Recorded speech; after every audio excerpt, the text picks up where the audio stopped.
Welcome back to another episode of Check In with Chris Brown. I have my beautiful friend Bianca. Bianca is a self-empowerment coach for women, and she is a facilitator of women's circles. She's an entrepreneur, also a dog mum. And earlier this year, we went on a journey together with Martin through his level 4 program, and I thought it'd be really nice to bring Bianca in here today to talk about her own journey through, I guess, the exploration of sensuality and feminism, but also not feminism, the feminine. Yes, the feminine. Let's be clear. Feminine. Yeah, the divine feminine. But also like just how the work that she's doing is so important. As well as I spend a lot of time talking about men's work. Yeah. But then the flip side of that, there's women's work too. So I always like to ask people, like, what are you checking in with today? Just like 1 or 2 words. Let me know where you're at. Okay, didn't prepare me. Let me know. So I'm checking in today, feeling really grateful for being here. Thank you so much for inviting me on. I know it's meant to happen a couple of times now. Yeah. But I believe and trust the timing. So where I'm at right now and what I'm checking in with is a lot of love for my life, where I was definitely not at a, place like that 3 to 5 years ago for sure. And a lot of happiness, a lot of just gratitude. Like I used to hear those words about like, oh, you should be happy to wake up every day and it's a blessing to be alive. And if you wake up, that's such a gift. That's, and I used to just see all these sort of quotes, and now I read them and connect with them and feel them. Yeah, like a land. And I feel that every single day now. Like you've embodied it. Absolutely. Amazing. So I don't want to get into too much of an elaborate story, but like obviously I've known of you a long time, and kind of we've shared a lot through our groups that we've been in, and I know your journey's been one from like, could we say like superficial, like surface level, like exterior living, like really trying to project this, perfect exterior. Yep, absolutely. Yeah. Inside, maybe not feeling connected to that. No, so lost for many years. Yeah, like talk to me about that. Like, what was your journey? Like, what was the point that you go, okay, like this thing's not working for me. I need to like figure out something and go deeper. I would say there's been quite a few of them moments in my life. I think there's always, especially now after working with so many women, there's definitely one where it changes everything. But I think now, after doing the work and looking back at my life from like even teenage years, there was big signs, there was big things that had happened that could have maybe got me on this journey sooner. But we trust all the time and of everything. But I would say lockdown was such a gift for me. I turned 30 in lockdown. I'd been very entrepreneurial all throughout my 20s, and I'd done a lot of personal development. Me and my sister Anushka were very into law of attraction and things like that. But it was very goal-driven, still on the exterior, how we can get things, go places, do things. And then I would say, like lockdown was like the biggest mirror for me, career-wise, relationship-wise, just life-wise. And like, what was that? Just because everything had been taken away and you're like just left with yourself? Yeah. So it doesn't even, like, for me, it feels like so long ago. But when I talk about it, I feel like I've been on this journey for years and years. But even when I was on this journey before, it was so for the exterior, reading the law of attraction for external reasons and things like that. But yeah, pretty much, I would say the January. So we went into lockdown, in March? Even from that January, like that new year, I'd bought like a CEO of Your Life Planner and filled it in, and was just getting all these like feelings of, whoa, I'd created a vision board, and I would look at it and just be disconnected from it. It was like other people's dreams, other people's wants, desires. And I think even 5 years earlier, I'd created a vision board, dream board, I called it at that time, when I lived in Dubai.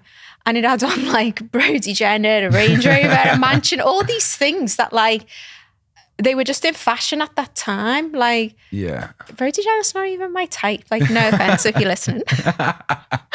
But he was like on there, like just the funniest stuff.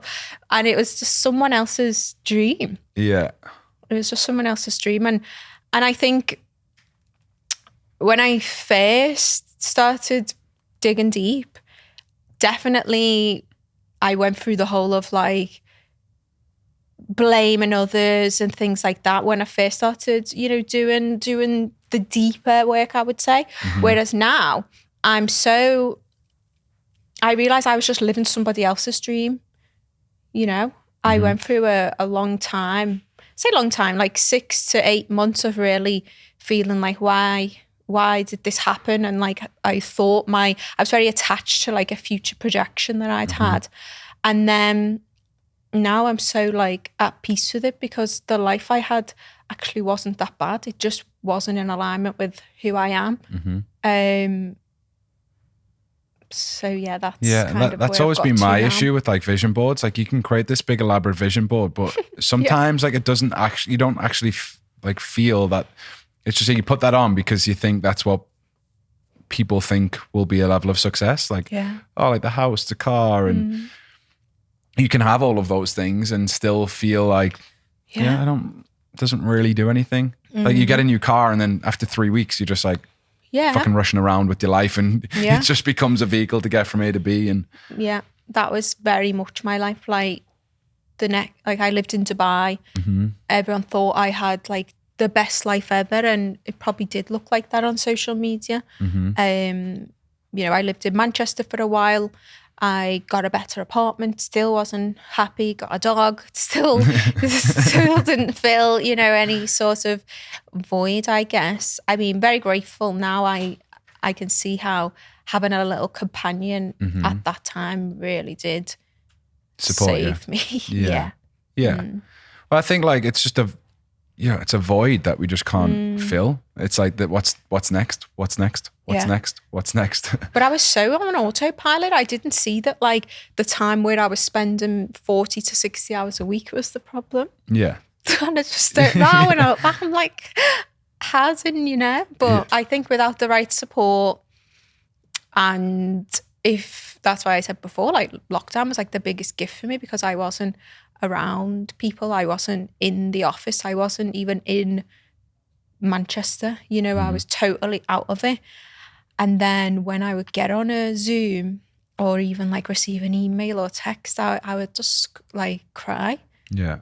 So you'd feel it like your nervous system would be like, this is not right. And I was like, okay. Like I've always been quite self-aware in work, but then had very destructive patterns throughout my 20s too, where I'm like, okay, you're so self-aware about where you wanted to go with work, and so great like Sunday to Thursday in Dubai because that was the working week, but then things would just literally be the opposite of an evening or of a weekend. It was like I was actually living a double life. Yeah.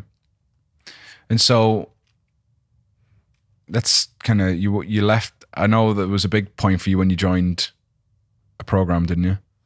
Coaching program, and that was like a journey into like deep. How I found that is a story in itself. Like, tell me. So like you found a couple of coaches, and I guess that was probably a part of your life that you hadn't even really explored or looked at. Or so I'd been in relationships throughout my life, not that many, maybe 3 or 4, and there was always a common like theme with insecurities, but I would really project that onto them.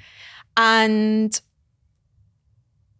I started so lockdown again, biggest gift career-wise, but I'd known and I'd noticed that I was only really being intimate with my partners when I'd had a few glasses of wine, or I'd actually like think about, okay, he's going to want to, be intimate tonight. So like, I'll plan a dinner or, and it would be like literally from the morning.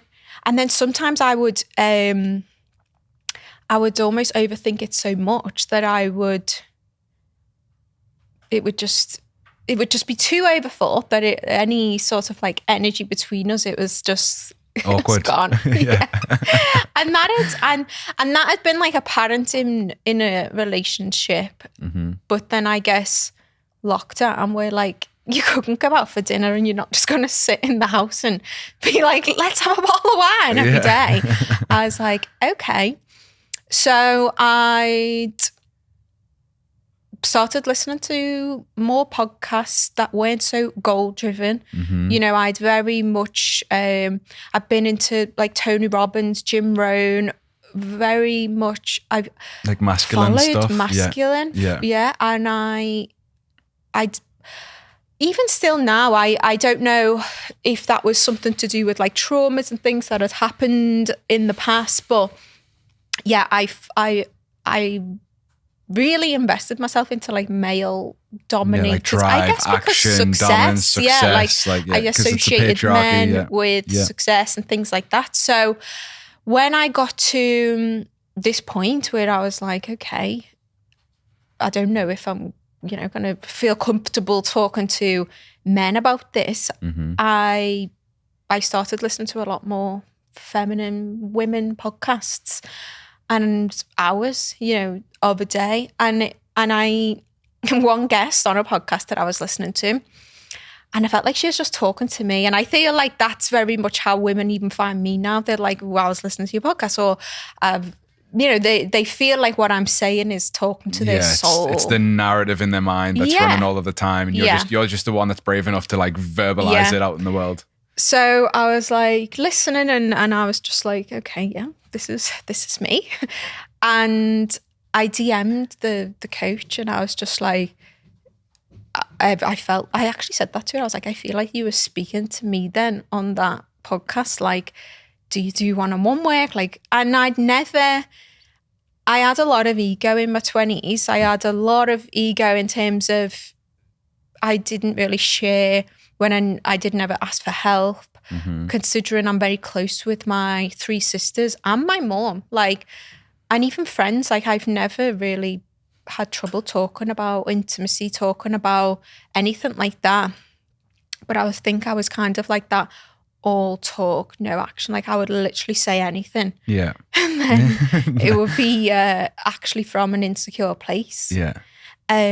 So I ended up doing a 5-day program and then I was just blown away. But I think that's when you find the right coach, that right person, it's a never ending journey, with them. It's like, okay, what's next? Like, it's not even like a thought that it would end there. Yeah, it's just deep. Yeah. And then I went on a 4-day program.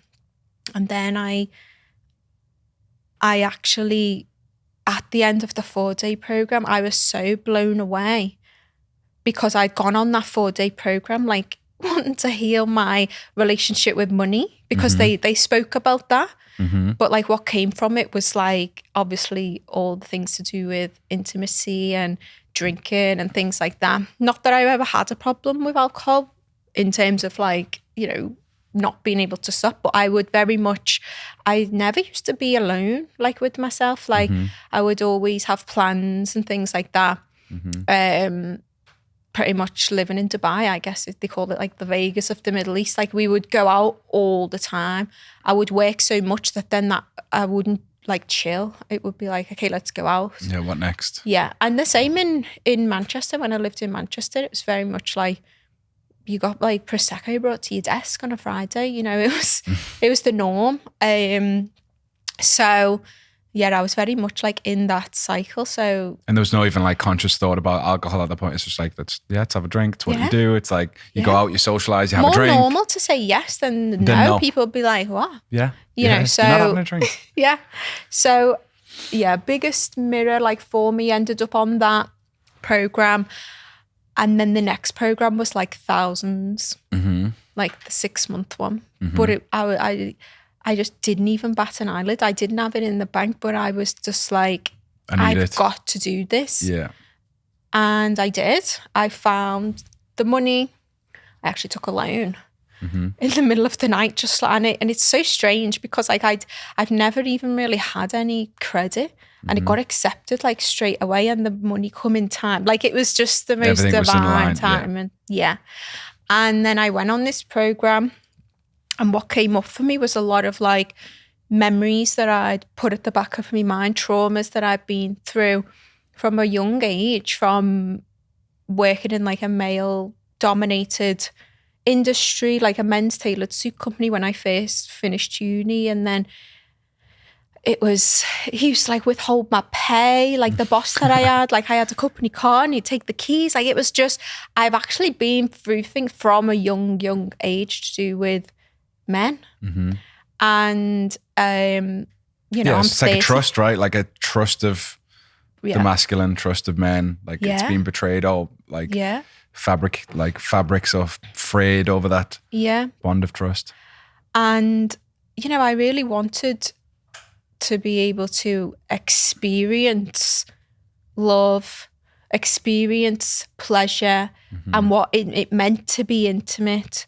Where before I just, like anyone, like no one teaches us how to love. No one teaches us how to be intimate with a man, or even like be in a relationship.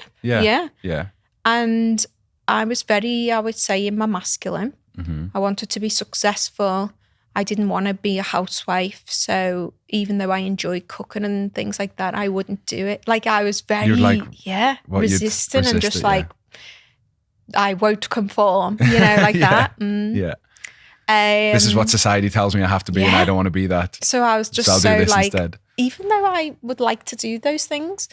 So yeah, I battled back and forth, but then like what really came from that 6-month program, and it was also on Bali time. So I had to do it through the night, 3 nights a week for like 6 months for 4 hours. So my body clock was just, but when you are on the right path and when you know this is something that you need, want, you're in the right place, right time. You know, I obviously don't have children, so it will be different based on your circumstance, but I made it work. Yeah. There's a quote and it says, the universe makes way for people with a plan. Yeah. And like, I think that's very evident from what you're saying. Like creating space in your life for this to happen, and really like surrendering, letting go of like your career, letting go of like the ego surrounded around that, letting go of like, even I know you said like things that you had and stuff, and just really stripping it back and be like, this is the journey that I need right now. Yeah. I had so many masks on, like cool girl mask, party girl mask, fashionable girl mask. Like I'm even entrepreneurial in some ways, like I had so many masks on, and I'm actually not any of those things. You're like almost ignoring like the intuition of your soul to do things that you like and that you enjoy. Yeah. And isn't it funny? You talk about pleasure. We think about pleasure as being like sexual pleasure, but pleasure, even you're saying like cooking and things like that, you'd associate with I was stay at home. So not doing all the things that I find pleasurable. Yeah. Just like, because I was in my head, you know, I didn't even know what it meant to be in your body until maybe 4 years ago, but even more so in the past 2 years. Yeah.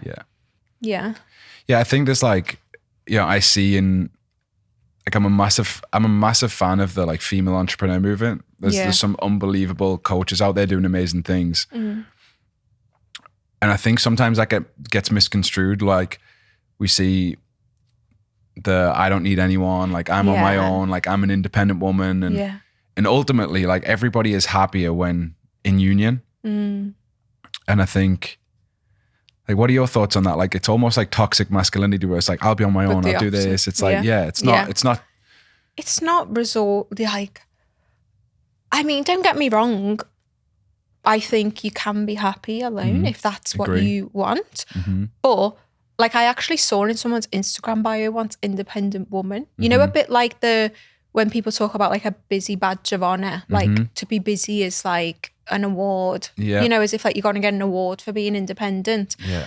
And, you know, I'm not talking for everyone, but I do think that there's pain that's coming from a place of like lack and a place of pain. I don't think I've ever been in that place of like, you know, I want to be single. I've always been quite open to relationships, but I have had worked with women that have been like, I want to be on my own. And then like we peel back them layers and it's actually comes from a place of pain, maybe, you know, from something in their childhood or a relationship experience that they've had or something they've witnessed. Trust. And what's on the other side of it is actually a desire to be in unity, but a loving, connecting, mutual, respectful relationship. So I think we all have like primary wounds, and I think that like transpires into relationship as we get older. And I think almost it's like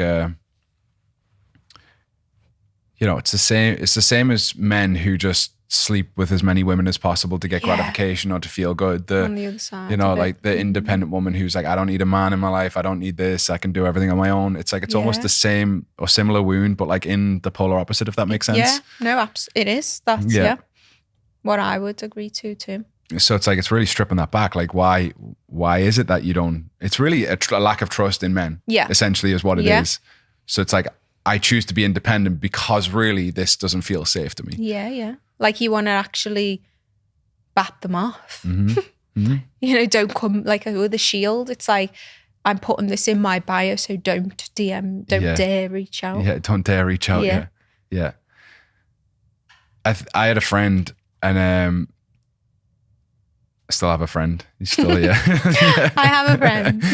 And he was chatting to this girl once, and it was just like completely like platonic, but you could see he said like the wall was just up, like really defensive, like really like, I'm not having relationships right now. Like, and he was like, I'm like chatting to you. Like, I'm not trying to like get in your pants or whatever. Yeah.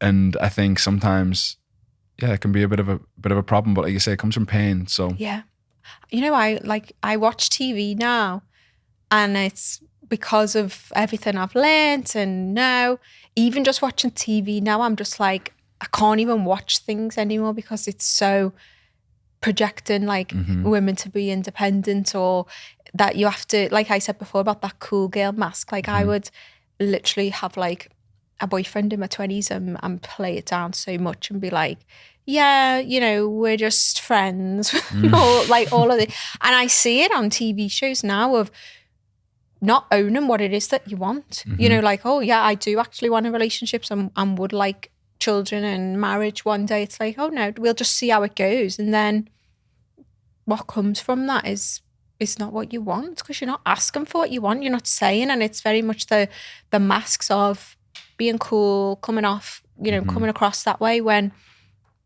I wish everyone just spoke their truth. There's something that from my coach who's talking like transmuting complaints into invitations. It's like taking a complaint and turn it into an invitation. Like, you never do this for me. You never take me out. You never look at that. And then being like, what would be the opposite of that? What would be the invitation? Like, I'd really love it if you would take me out. I'd really love it if we do more stuff together. I'd really love it. Yeah. Because men are quite simple beings, in all honesty. Yeah.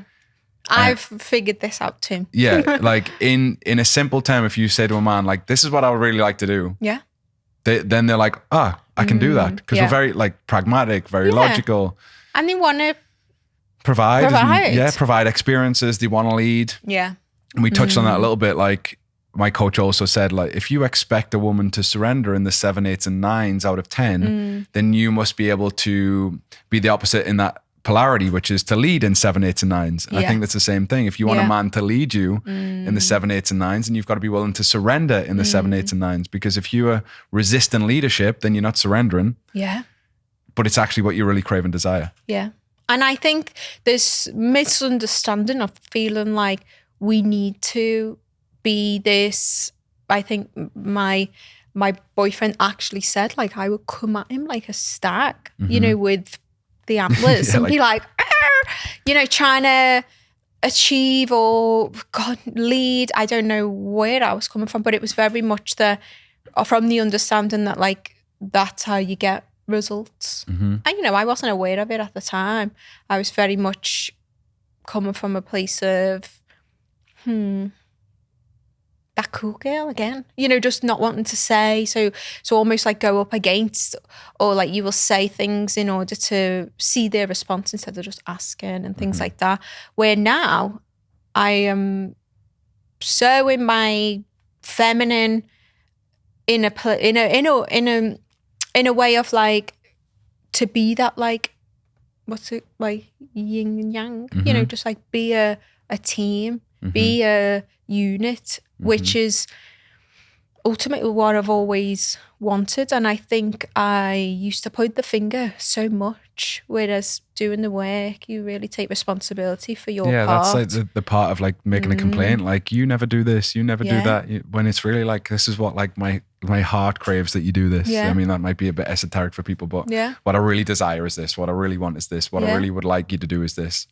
And it's, it's not easy. Whereas like now I find it easy to talk about, anything. But in the beginning, it's those conversations which we avoid in order to try and like keep the peace, or to try and like not upset someone, or when actually going through them all conversations creates so much more love and connection, clarity between, and not just in romantic relationships, but it also gives others the permission to then be able to share that with you. Like when I brought how I was feeling and shared things that had happened to me throughout my life with my partner, it then creates that safe space in order, like intimacy is not just sex and touch. It's a safe space to be able to be seen, to be heard, and even if it's just like, to be able to share what it is exactly how you're feeling, that's true intimacy. And I think on the other side of that is that love and connection. I think we are quite programmed to think that like having a good sex life means that your relationship is great.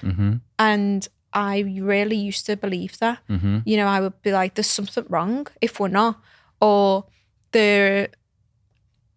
or like amazing sex means amazing relationship, or like bad sex is bad relationship. Exactly, where I think in order to get to that place where it's true intimacy is to go through them conversations, and don't get me wrong, it's not like we just like spill everything out, because that can also, I very much learned the hard way that also doing it that way can then kill any erotic desire, because you go to a coach, you go to sisterhood and friends and things like that as well. But that's what true intimacy is to me. Yeah, I mean, that's why I'm in men's circles, so that I can bring things to men's circles in vulnerability that maybe I might have leaned on my partner with in the past. And like, sometimes you have to have a container for like that stuff. Process it and be like, oh, okay, maybe I could deliver that in a different way, or maybe I could invite that in a different way. And I think even in this work, we've got to be careful to be like, women should surrender and never lead, and men should always lead and never surrender. But I think there's just that energy's within all of us at all times. Like sometimes a man needs to fucking crumble in his partner's hands. Like needs to be vulnerable and tender and just let go. And I think equally, like even lead on the leadership of the woman sometimes, because that's where the toxic masculinity thing is, where we just constantly got to push through, warrior through, drive through everything, and like never show emotion, never be vulnerable, never be weak, never be open in that way. And I think it's really for men, the practice is to like embody the feminine within, like the emotion, the flow. Because I was very much in that place, like force, drive, commitment, action, goals. Now it's like trust, it's surrender, it's flow, but that's integrated with structure.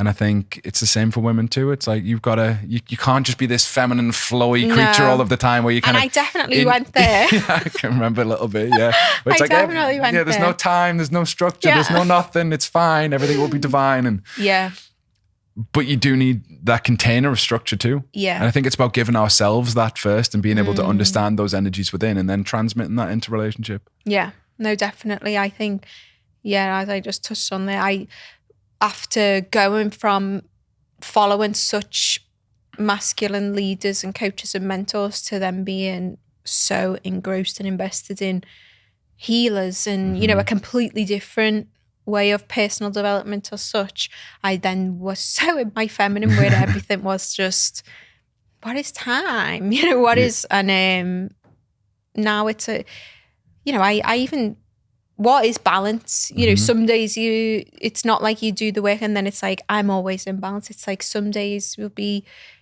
you just rise to the occasion of what's needed. Definitely. And you need a messy period. Yeah. You need a period of like, fuck, like I've let go of everything that I was and now who actually am I? Then you're becoming, and then it's like, all right, like now I've got to integrate all these pieces of me and like, maybe there's a piece of me that I know, like I was so committed with work that I feel like almost it was too much. Now I've gone maybe a little bit even in the other direction where I am trusting and surrendering too much, and like maybe there's a bit of me to like build structure again, but you have to go like to the polar opposites, I think, sometimes to then find your balance. Like where do you lie in a place of feeling good? And even just like the more I get into this work and connected to my body, like living in your cycle is so important to me now. You know, really honoring what stage I am in each week, each day, and like how I feel.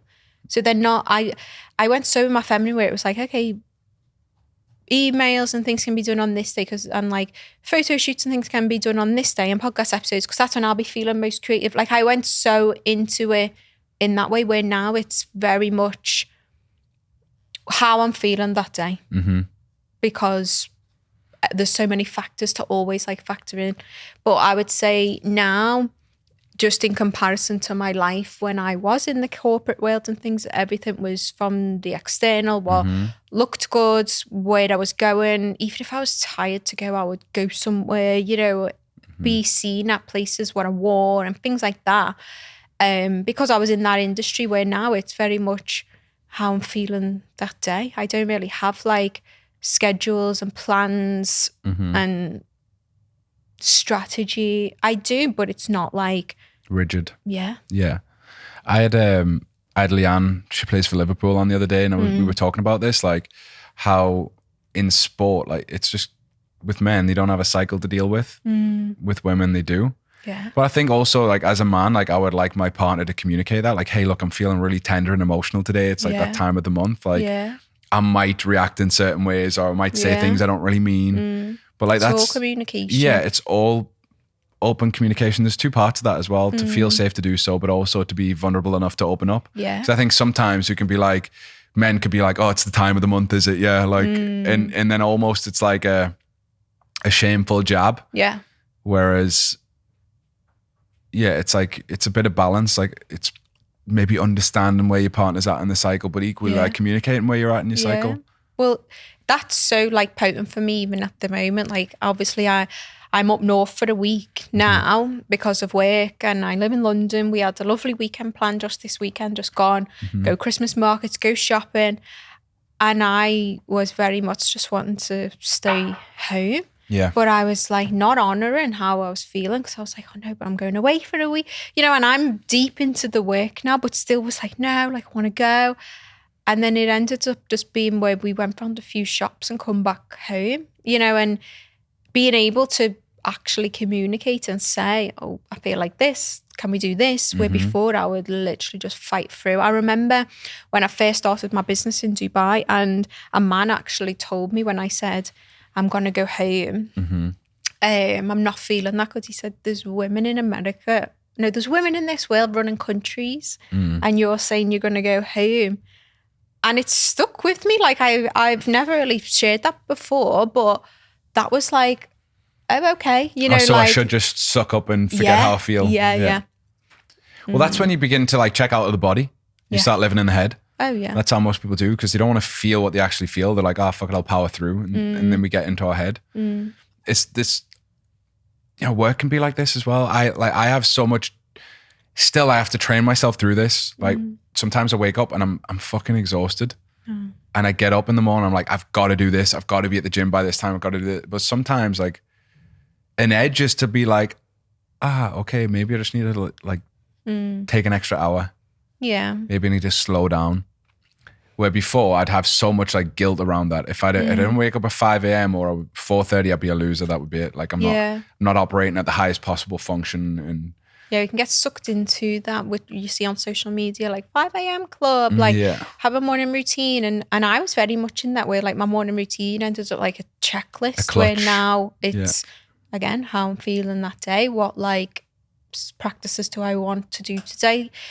And like when I checked in the beginning, like I just feel so grateful every day now to be able to wake up and not have somewhere to go and be, because I work from home for myself, and I'm just so grateful, honestly, for my life compared to how it was before. And to be in gratitude is to be in a state of receivership as well, because it's like appreciating everything that you have.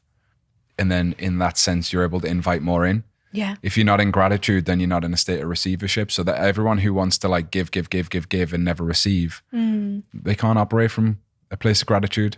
No. Because it's an outwardly projected energy instead of like gratitude's a receivership. Well, it's also like, even when you see about like affirmations and being grateful online now, you will write things totally from your head. Like, I'm grateful for my house. I'm grateful for my family, my children, pets, but it's like grateful for how soft my pillow was last night. Grateful for, you know, the song that come on while I was driving to work, or grateful for the coffee, you know, very the much. Little small things. Yeah. Because you're so just, like, you can write affirmations every single day, like a list of the same ones. I've been there. That was very much me in my 20s. Like I would write a list of things that I'm grateful for.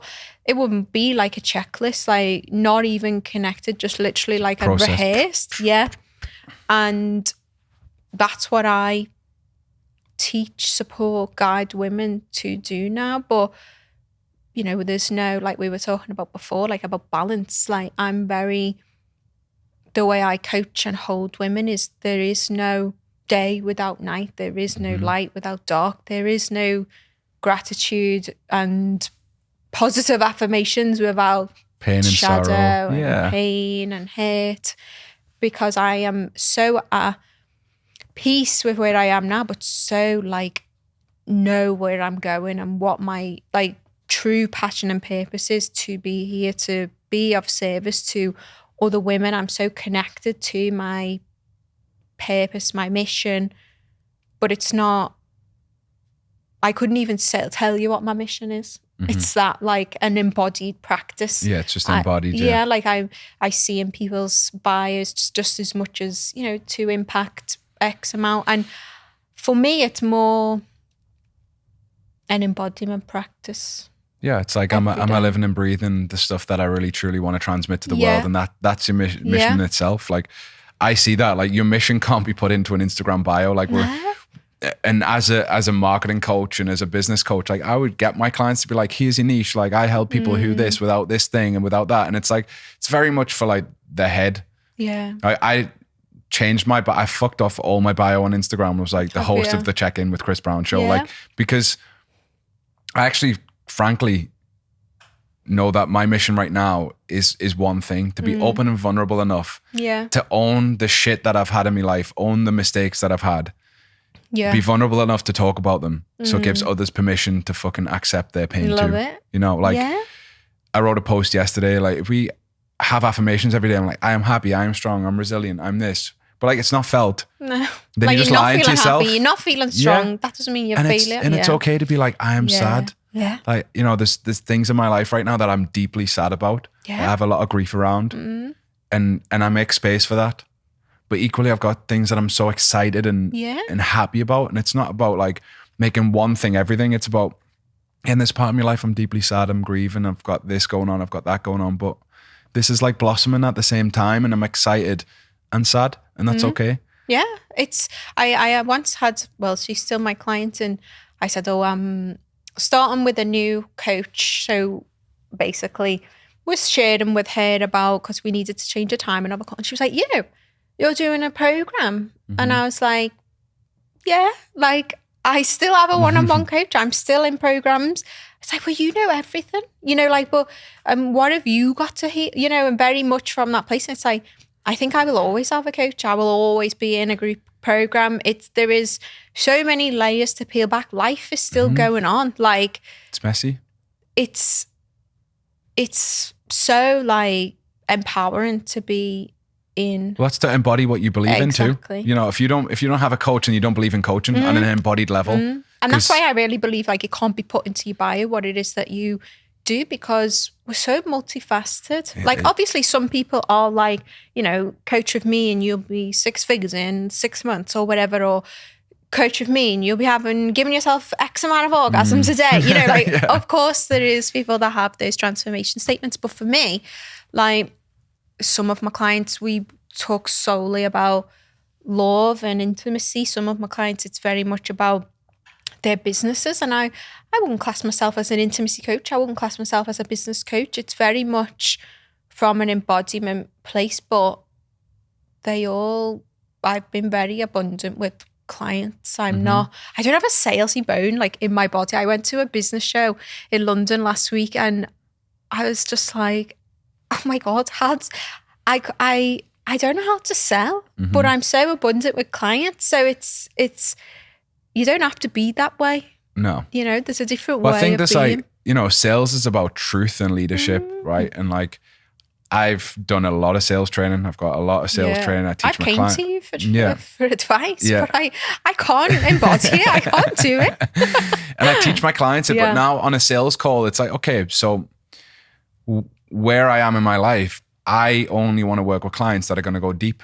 Because I just can't stay at that level anymore. I really can't. So unless you're going to bring all of your shit to me and you're going to bring everything and you're not going to pretend to me that life is rosy and perfect and you're not going to tell me that your relationship's amazing and that your business is perfect and that you just need help with leads and sales, because it's very rarely that's like it's like a plaster for a gunshot wound. It's like you're just masking something that's much deeper. Like I want to work with people on every single level. Like I want to go deep with people. I want to go into their shadow. I want to go into the intimate side of the relationships. I want them to show up in leadership. I want them to be vulnerable and open. It's all connected, isn't it? Massively. Your business is a transmission of who you are as a person. So if your business isn't going the way you'd like it to be, there's work to do as an individual.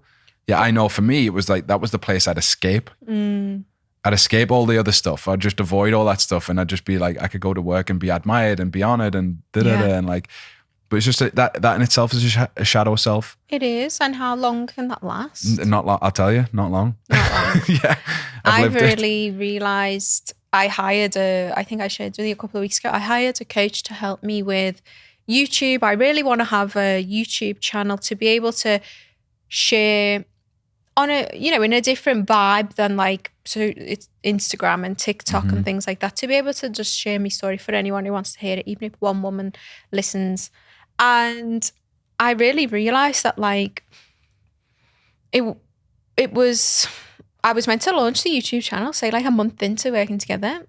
I still haven't, and we finished a month ago. And it's like whatever is going on in your life, and if I was not at the place I'm in, then maybe I would have pushed through and launched it. But it really showed me that I don't want to work with somebody, just be like, okay, let's only talk about work and let's only, so multifaceted, but in a way of, we don't have to stick to dates. We don't have to stick to launch plan. It's, don't get me wrong. We need a bit of that, yeah. We need a bit of that. But at the same time, it really shone a light on me, how I operate and work. And I think I basically attract women who are me.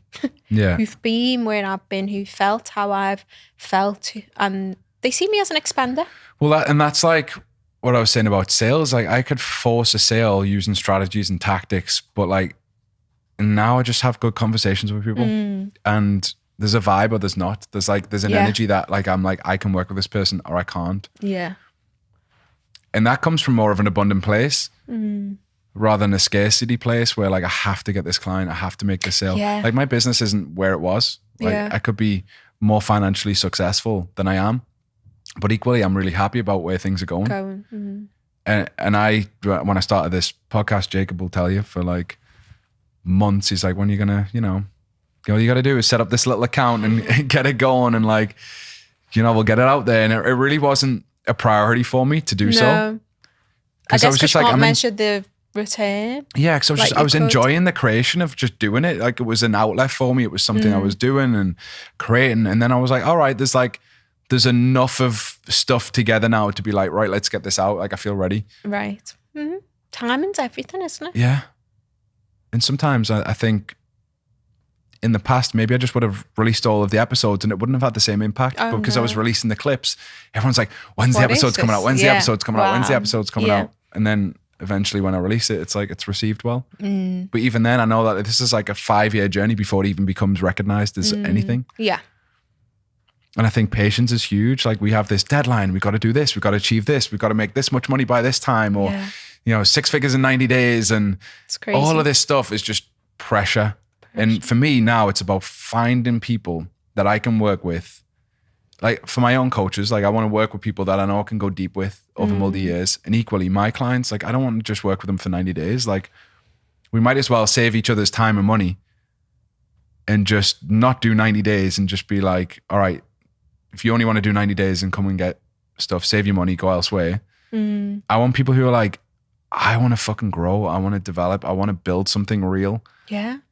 Like, what can, obviously a lot can happen in 4 weeks, a lot can happen in 90 days, but really it's not an external, it's our life, so it's always I think I've never really lost a client. They always stay in some way because it is a journey. It doesn't end. Absolutely. And I think coaching is such a amazing industry, especially, the ones that I know as friends and work with, where you would happily suggest another coach because you want the best for that person. I've had discovery calls and been like, do you know what? My friend would be perfect for you. Yeah. And you trust that the ones that are perfect for you are on their way. Well, excellent. And I think that's it. It's like, it's also having a complete abundant mindset of like, this is what this person needs. Like, I've always done this with books as well. Like, I carry, if I know a book's really good, I'll carry like multiple copies with me. I'll give it to people. When somebody brings something up, like, this is the book for you, or I just love that little recommendation, or hey, have you seen this before? Have you seen that? Like, I think that would be really good for you.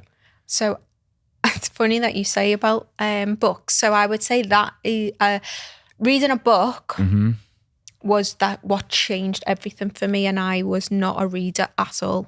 Maybe some quotes on Instagram and you read a couple of carousels, some ebooks on like how I can like double my income or something like that. But I read a book called Pussy the Reclamation on audio, and I would say that changed everything for me.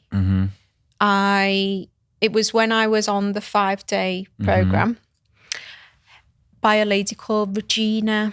I'll definitely give it to you so you can put it in the show notes, because I was the same. I was like, Mom, you need to read this book. Anushka, Melanie, like all my sisters, I was like, you need to read this book. Yeah. I have my clients read it now, and it's how, your power is within you as a woman. But it's, I am not a feminist. I am not. I have so much love, admiration, gratitude for men than never before. But that book was one of those moments for me, like where if I wish I had copies and I could just give it. I feel like it. That I would go as far as saying I wish every woman could read that book. When you get over what it's called, because even for me, I was like, it's called Pussy. Like, what? But now I say it with a pinch of salt and forget actually how triggering it is for people when it's meant to be though, isn't it? Like, because that's the purpose of it. It's the same as like men should penetrate the world in every sense, right? Like when you say that to people, it's like what? It's the word penetrate. It's like, it's so triggering, but it's the same thing. It's like, that's men's power is penetration of everything. Yeah.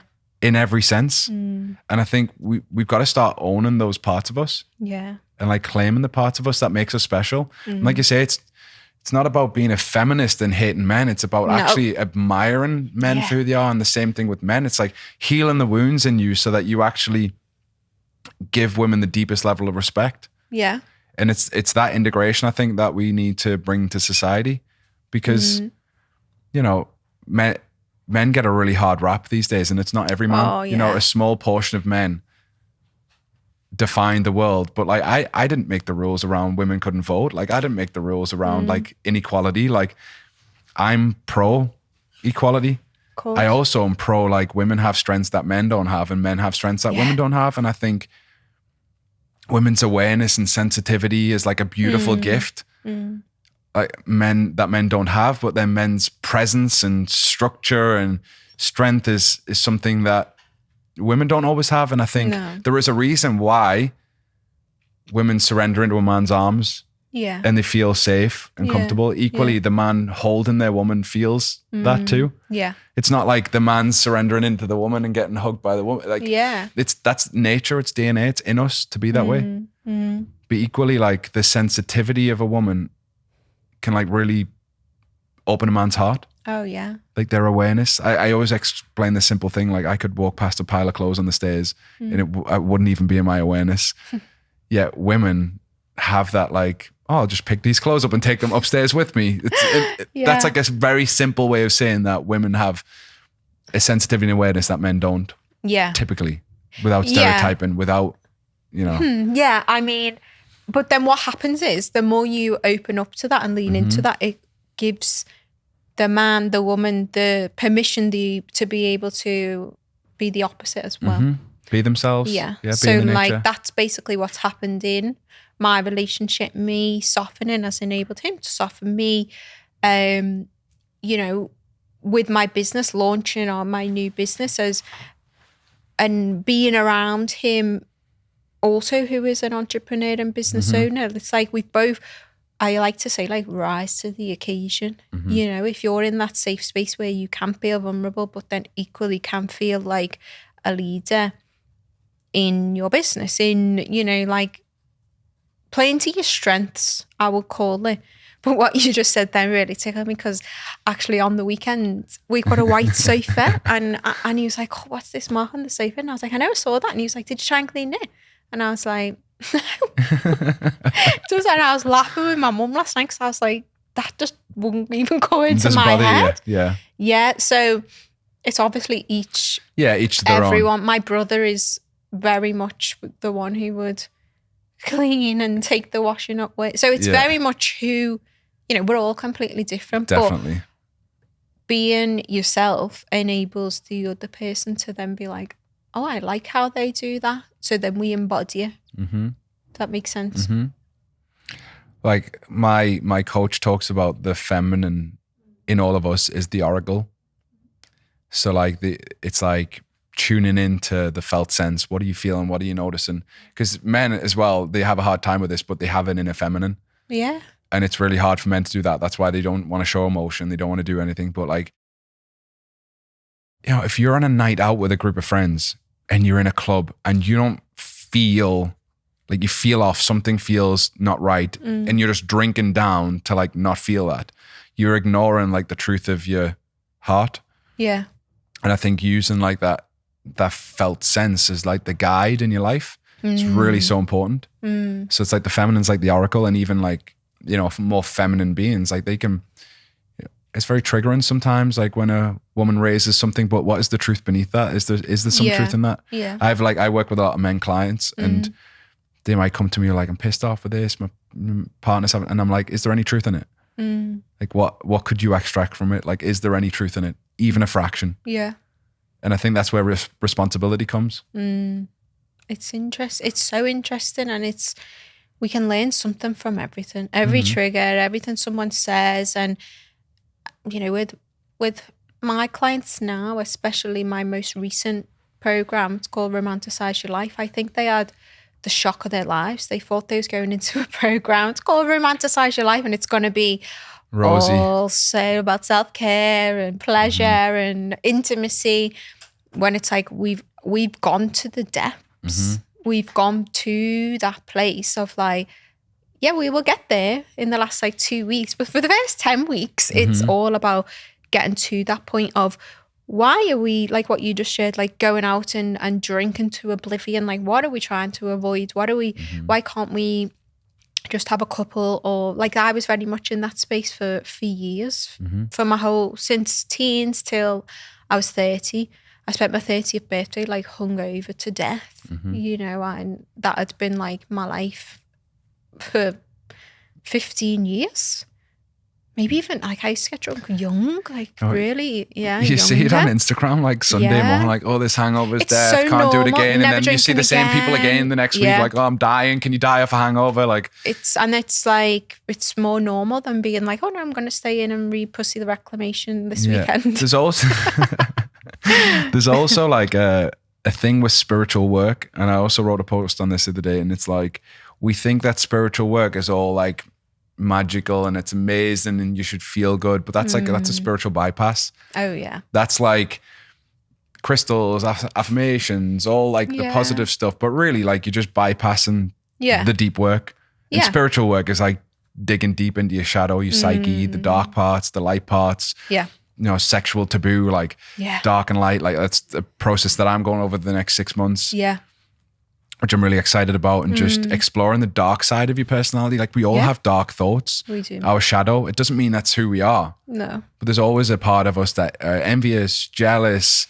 We have some hate, or we have some, you know, something that like we project out to the world that's just coming from some wound. Yeah. We've got to look at that and like really integrate it, and then it has less power over us. And well, to me, like there's so much in the way we can learn so much from the way that we feel.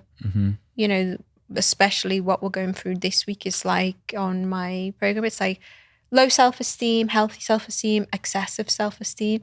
And no one wants to admit when they have excessive self-esteem. You know, which is like performing for people, like acting the clown, or actually I used to be quite rude. And it's all coming from a place of low self-confidence, not from a place of like confidence. And it's coming from a place of entitlement. Like, and I think it's going to admitting to yourself, admitting to others that like, that's who you are. It might not be who we want to be. You know, I would have a couple of drinks and be horrible to be around, I guess. I think that's the environment though, isn't it? I think it's that, like, when I think about high self-esteem or low self-esteem, I think about environments that put you in that place. Yeah. Well, and I think of like club culture. Yeah. And you see girls and groups of girls who've just got like a fuck off face on them. Like, don't bother me. But that's equally, they're probably getting bothered a lot by men. So I do understand it at the same time. But like I say, it's this like projection of perfect. And you've got the guys like standing in the corner, like with the drinks, with their watch in their arms. And like nobody's really themselves in that environment. Like I would use drink in order to try and feel confident in the outfit I was in or in the situation I was in. But what would actually happen would be the complete opposite. You know, and then I was just in this destructive pattern of like, okay, you know, can't sit with my thoughts, can't stay in, can't have no plans. Like, that's not cool. Let's go out. Then be feeling like crap. So you'd always have pre-drinks and be too drunk by even the time you've gone out. Drink more, you know, I was always like, the shots, let's get the shots in, like spend so much money. I used to do the same. And then the next day, eat crap. Yeah. Which is then like, I felt like crap the night before because I didn't feel comfortable in my skin and my outfit. And then the next day I'm doing something that's just going to make me feel worse. But it's so the norm to do that, like to then go and buy like go through every single like drive through. Like it was funny. Yeah. Just in excessive self-esteem, performing, like just showing up from this totally wounded place. I then, when I got like not too in my feminine, but in my feminine, I then was like, I'm not drinking, I'm not going, you know, it was very much, I had like bleach blonde hair. I had like long false eyelashes on. I had like lip filler, cheek filler, Botox, all of these hair things from so extensions. young. Yeah, like blonde hair extensions, like literally down to my waist. And then it was all just like a big facade. You know, I didn't look like myself. I didn't act like myself. And deep down, there was who I am now, who wants to be of service and help others, who wants to embody my natural, you know, years ago, I couldn't even send a voice note. I would literally be like, no, I can't, like, listen to it back. And just everything was like, overthink. I remember when Skype was like a thing, and I lived in Dubai. I went to LA for 3 months. I couldn't even like go on Skype to people. It was just like, no, you know, everything was totally like so self-conscious, where now, you know, I will just come and sit here. Like, even I was thinking, I get very much, I can take myself back to how I would have felt, and I would have been like, where's the camera? Like, what angle? You know, how do I look from that side? And it would have just been like overdrive. Like, where's this going to be? Where now?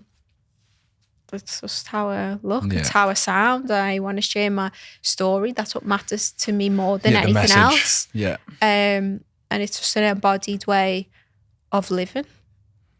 Yeah, and I think like I think there's a lot of things. There's like, obviously, there's your own work, but there's then the societal expectations, the social media.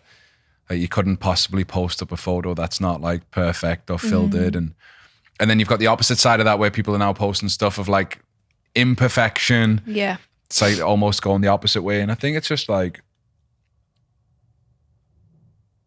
the way I see that sometimes, like when I see celebrities, like it's good for celebrities to be like, this is who I am, like rolls are fat and like this, that and the other. Yeah. But equally, it's like, it's still getting attention for not being the thing that normally people are doing. It's just like, it's an opposite way of grabbing attention. Yeah, like just be you, be yourself.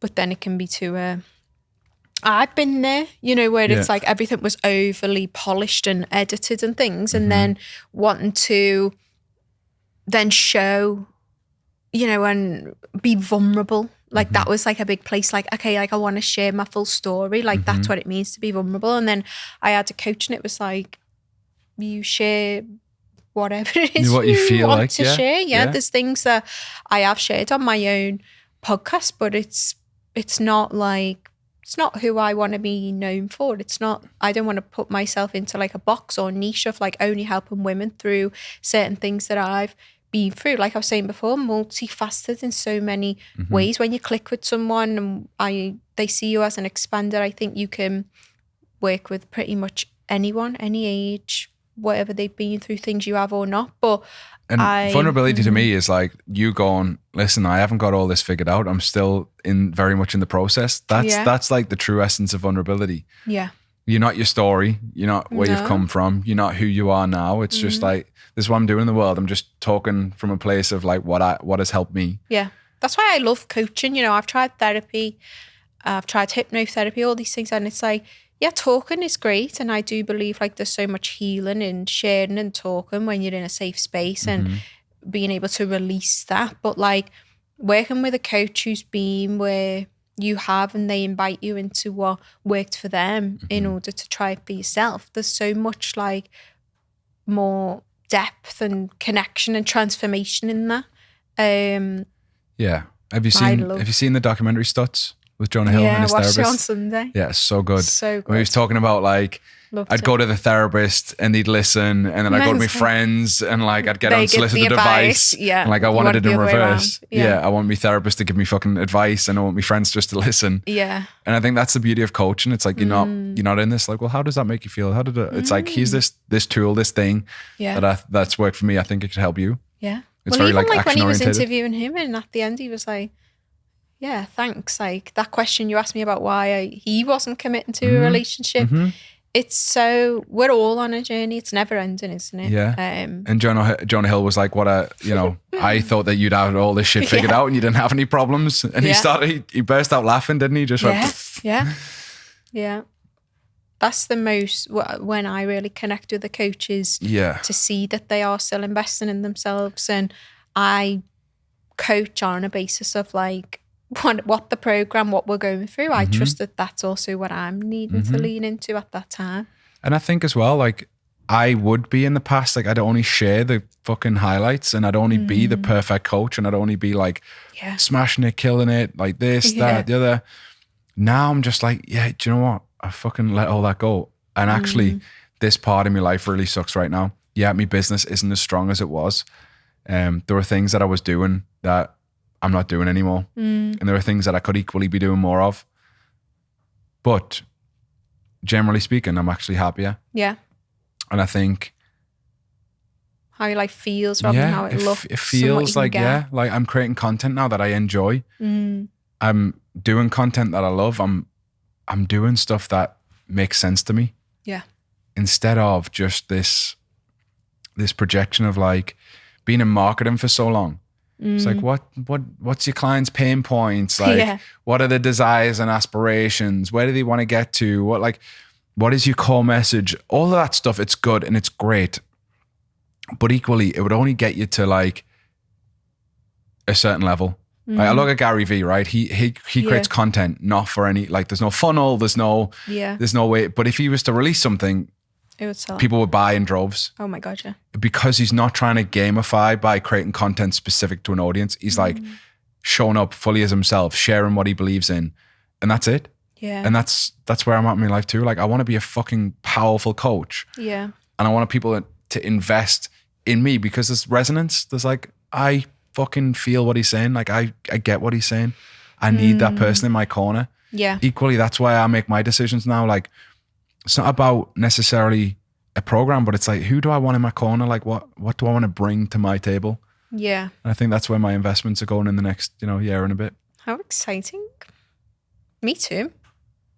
There's no limit when you are that way, because you're not put yourself in like I like to call it like a preference prison. Like, only want this customer, only want them to be, earning this amount. Like, of course, it's great to have like an avatar and who your ideal client would be, but ultimately you can surprise yourself. When I did do that, I basically, she was me, who I was targeting, when a lot of my clients are mums. I don't have children, but if I was very much like in that box of who my niche is, then I might not have worked with so many women. It's like message attracted clients, Yeah. People who resonate with your message and what you're saying. Exactly. Who you are. Yeah.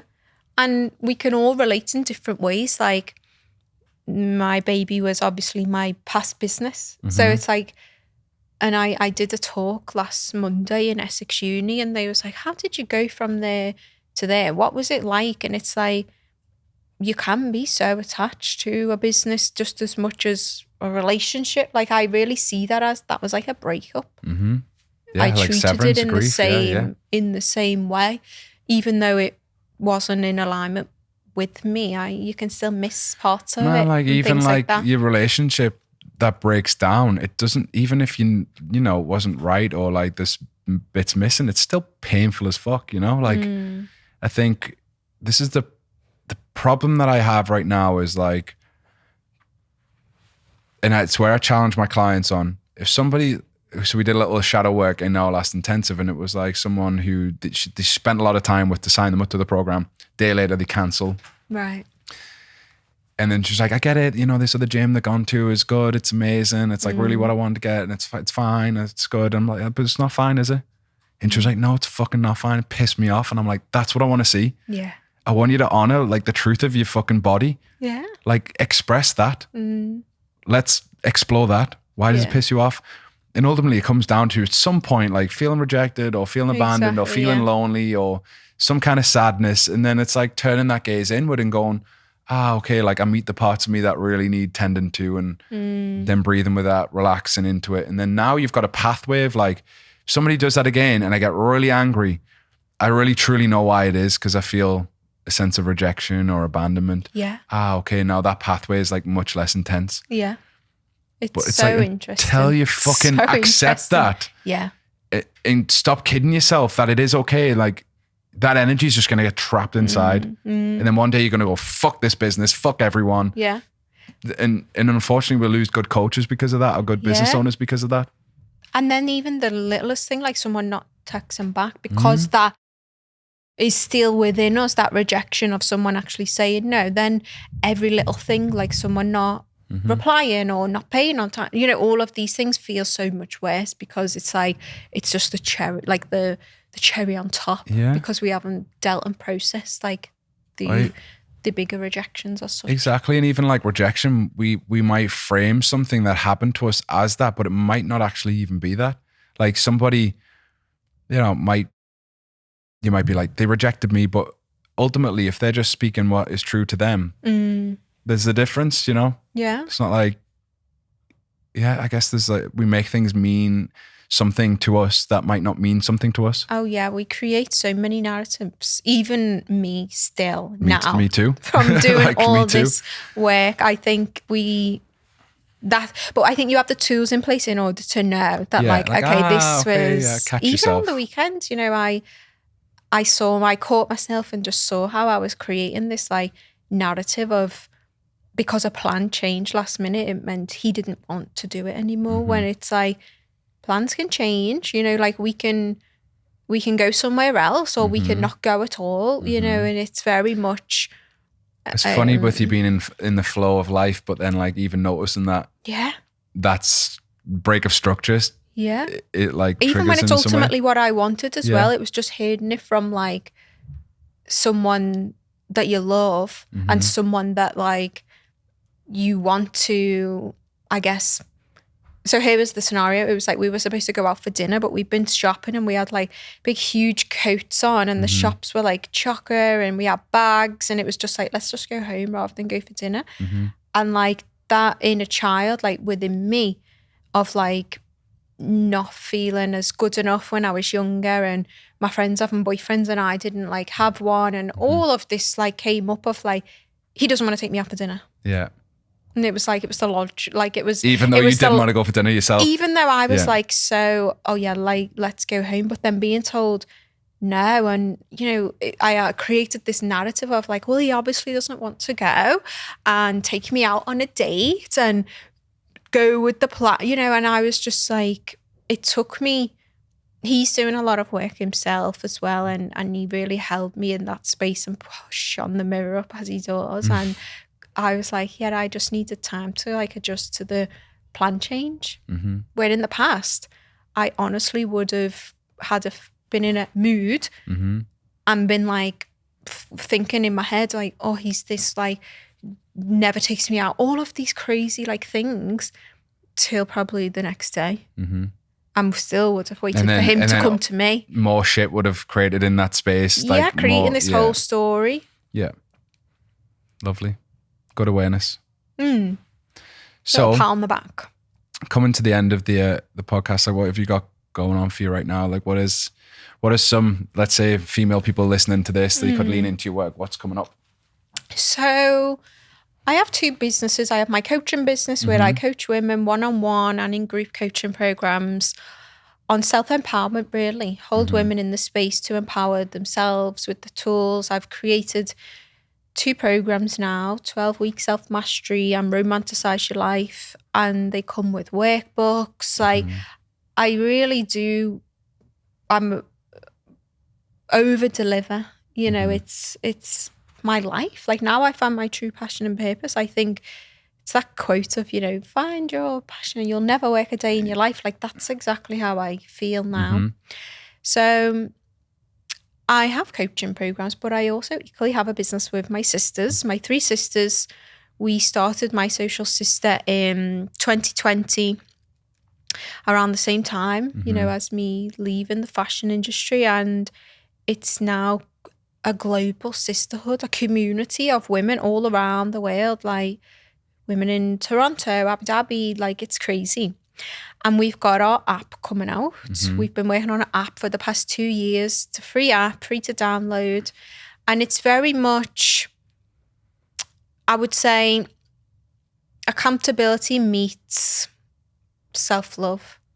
You know, holding yourself accountable, but not with like days, and it's like with that awareness of like, okay, so if I set so you can set like a morning routine in the app, and you can tick it off, you know, as you go, but it's not like with that guilt. Yeah, like shaming You're yourself for not doing it. scheduling your self-care practices rather than, you know, your whole morning routine that includes like 10,000 steps and 400 sit-ups before 9 a.m. It's so that's like really. When's that going to be ready? Because I know it's been a big project. Oh my God, yeah. Like I think we thought it was going to take about 6 months. It's took 2 years. It launches on the 29th of November, which is next Tuesday. Okay. Not sure when this is coming out, but 2022. And yeah, I'm so excited about that. I mean, we started My Social Sister knowing we have something special. We're 4 sisters. We're all very close. Like we have each other's backs. We are very different, but then still want the best for each other. We still support each other. And yeah, like being able to welcome women into our sisterhood is just so, it's like magic. Like I think women were so taught by society, especially even working in the fashion industry for years. I saw everything, you know, women against each other, just in every single shape or form. Yeah. Like especially in business, like with men, like with looks, with comparison. So bringing women into our sisterhood in order to uplift them, empower them, and also connect them and show that like we're maybe taught to go against each other, but we can achieve so much more happiness and contentment when we come together. I think also the, you know, lockdown really isolated a lot of people, not just women, but people. We really want to break down that stigma of like we do social events, spiritual events, workshops, but you can come alone. You know, it's an edge for women, but I think creating that safe space in order to show up to a social event and then be able to connect with a woman that you've met, you know, at one of our events, because you're both friendship on the app, you know, on My Social Sister app. It's breaking down that stigma of like sliding into someone's DMs on Instagram, like, oh, I saw you at the My Social Sister circle, and then feeling like it will be received in a way like anyone that's in our sisterhood, they're open to friendships and new connections and things like that. So that's mysocialsister.co.uk. mysocialsister.co.uk. And then socials, Bianca Skeete, is it? It's B_Skeete and My Social Sister. So we are My Social Sister _ at the moment, but from Friday we'll be My Social Sister. Ah, beautiful. Can't wait for that. Well, thank you so much for coming, sharing your wisdom. It's been beautiful. Thank you for having me. I mean, we touched on so much, but anything else you want to know, anyone reach out to me, and my DMs are always open. I'll support any woman. I celebrate any woman that reaches out. Amazing. Thank you. Thank you for having me.